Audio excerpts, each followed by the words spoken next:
Welcome back to another XDP Manufacturer Q&A. In this one, I'm joined by Cass from Choate Engineering to learn more about the brand and the products that they offer. So Cass, who is Choate?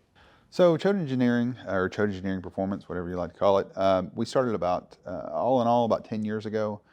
My tech background goes a little further than that, but Choate Engineering is a family-owned and operated business. My wife and I started it, like I said, about 10 years ago. Since then, we've grown. We started out actually in my parents' barn in the back and had a really small area to work and generators for lights and everything. And since then, we've grown from that to 155,000 square feet. We focus on fixing the OE problems. Everybody that is in this industry kind of knows those problems, whether it's a Cummins, a PowerStroke, or Duramax, or whatever it might be. We wanted something better than just what you could get from the dealer. And they say the definition of insanity is doing the same thing over and over again and expecting different results. And that was something that we wanted to get away from. We wanted to improve the product. And over the years, we've developed processes and products and different things to be able to achieve that. And that's really what we're known for. We're really known for fixing the flaws that the factory created in longevity, durability, efficiency, and performance. And where did this all start for you guys? Well, the saying is necessity is the mother of all invention. And my truck broke, and that's kind of what put us in the business that we're in right now. We knew that if we were having problems, that other people were having the same issues. And that's what precipitated everything in the growth and us going down different tracks. You know, we really struggled to find a good machine shop. When I became a technician, we opened up our own shop. I understood the struggles of tying up a bay while you're waiting on the machine shop to get your cylinder heads back, or they might not have the equipment to pressure test the aluminum heads. They could mag test a cast iron, something that was ferrous, but we understood those problems and all those things that were going on. And so those were all things that we kept in mind as we grew. Solving our own problems would relate to being able to solve others. So when it comes down to your manufacturing process, what makes you guys unique? That's a great question. And for us, everything starts in teardown. I think that there's a lot of research and development that's done in companies, and unfortunately, the OE does not have what we do. We have the ability to look at something after it's been on the road for 10 years, 15 years, 20 years, whatever. They don't. They have to look at something in real time. They're trying to do simulation. They're trying to do as much testing as they possibly can. But being that we have all these years and all this data that we can pull from these trucks being out on the road, it's really what sets up our manufacturing processes. We've got tons of technical information that's out there on the web, but manufacturing processes from anything from the way that we approach torque plate honing. Most remanufacturers would look at honing, and that's just taking the bore size, the cylinder bore size, to the final dimension so that you have the correct piston to wall clearance.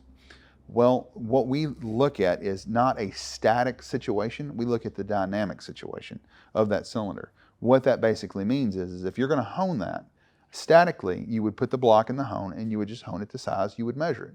But the problem with it is that the engine does not live in a static environment. It lives in a very volatile environment with explosions taking place on a V8 engine at every 90 degrees of rotation.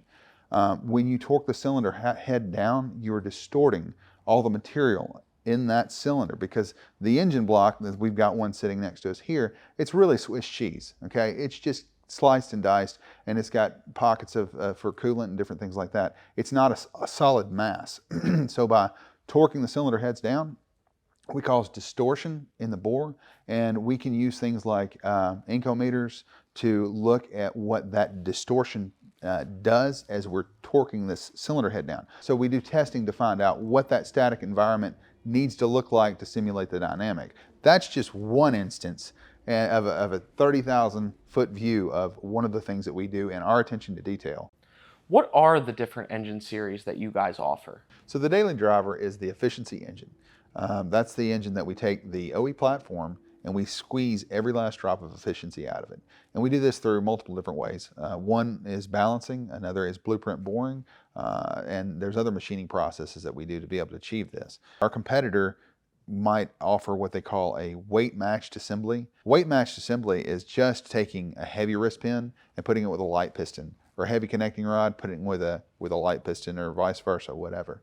We don't do that. What we do is a balanced rotational assembly within 2 grams of each connecting rod. So that means we don't just balance the big end of the rod, the small end of the rod, but they're actually balanced within 2 grams. All the big ends are all going to be within 2 grams, all the small ends within 2 grams, and all connecting rods overall weight. So that's the reason why we get so many phone calls, and people will say, man, I'm just amazed at how smooth this thing actually idles. And we've got videos out there where you can literally put a nickel on top of the engine and while it's idling, and it'll stand on end. That's one of the ways that we achieve that.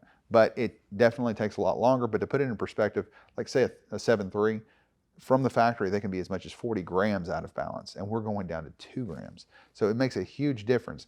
If you have parasitic forces, vectors in another direction, then all that does is take the energy that you put in through the fuel tank, and it's exerting those forces in other directions, and that becomes a parasitic draw. So if we can capture that, and we can redirect that into fuel economy through power, then we're going to get a lot better performing engine.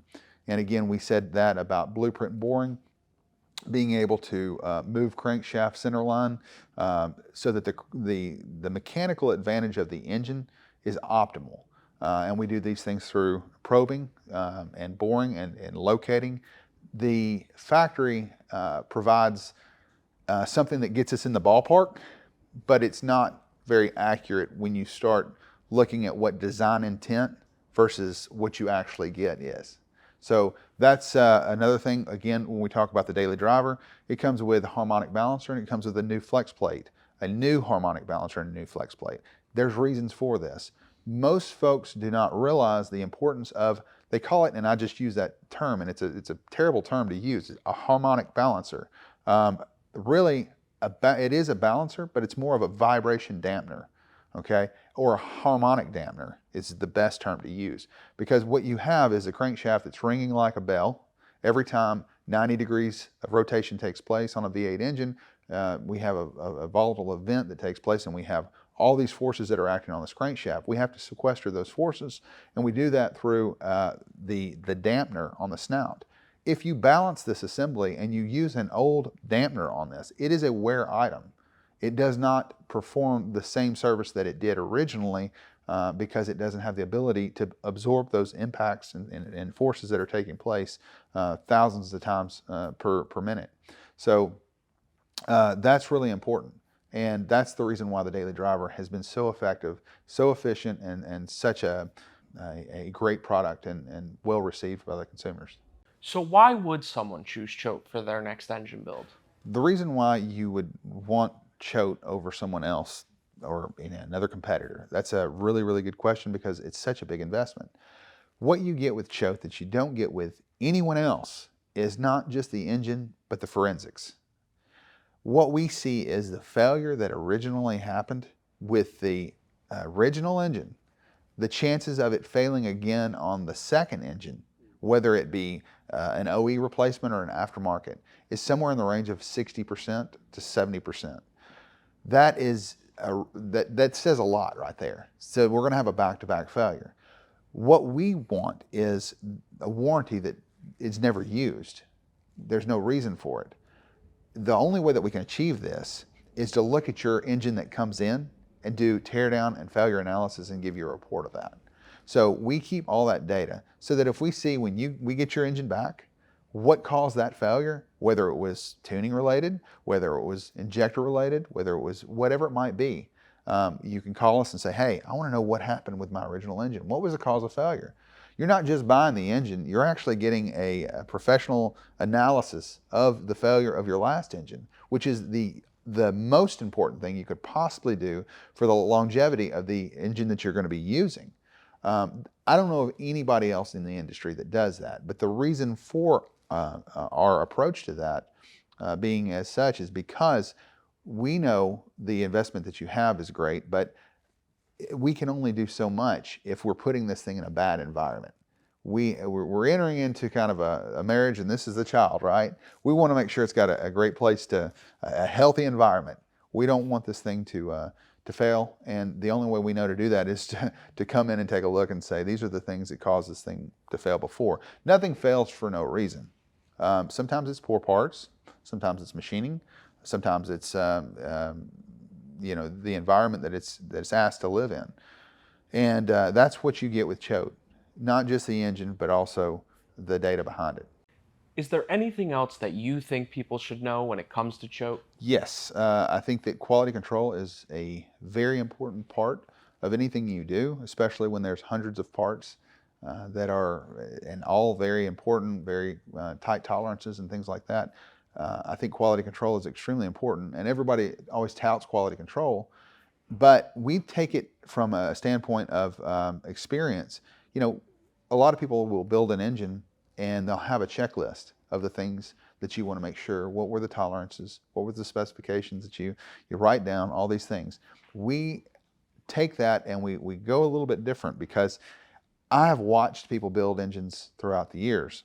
And what I've always seen is if you have a checklist and the guy's building an engine, what he typically does is he waits till he gets all the way done, and then he grabs his pen and then he starts checking off the boxes, right? We've all kind of seen that. The problem is a lot of times he'll go, oh crap, I forgot, and then he'll go ahead and check something without actually doing it. That's great, but we live in a world today where you have got to make sure that you could recall this data from 6 months ago, 5 years ago, whatever it might be. So our quality approach, or our quality assurance approach, is to photograph everything.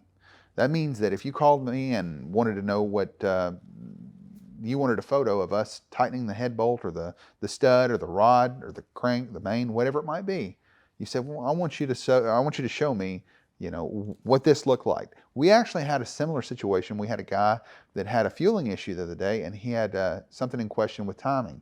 He goes, can you just, I don't want to pull the whole thing, the front cover off this thing to make sure it's in time and everything. And I said, it's not a problem. We TIG weld the gears. Here's the photos of everything. And he looked at it and he goes, great. Okay, well then come to find out he's got an issue with a fuel rail that was causing a surge, but he was trying to diagnose it. We can add a lot of value to the customer. If they have a problem with a fuel system or anything else with diagnostics, we can assist and say, hey, yeah, these are the photos when it was built, and these are all the things that we did. Here's the torque. So there's a digital torque wrench that you're getting a photo of this being torqued, not just somebody saying they did it. There's a couple of reasons for it. One is so that we can provide that to the customer, but the other is if you have to take a photograph of it, it is a constant reminder to you.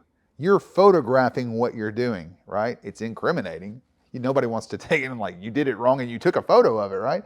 But it's so easy to do that with a piece of paper where you just write down what you did, but you're actually cognizantly kind of interacting the whole time with this engine build and with a quality assurance approach to this. So that's what makes Choate different. A big thank you to Cass from Choate Engineering for taking the time to come down here and give us the rundown on the brand. To learn more and to get the Choate products for your vehicle, head on over to xdp.com today.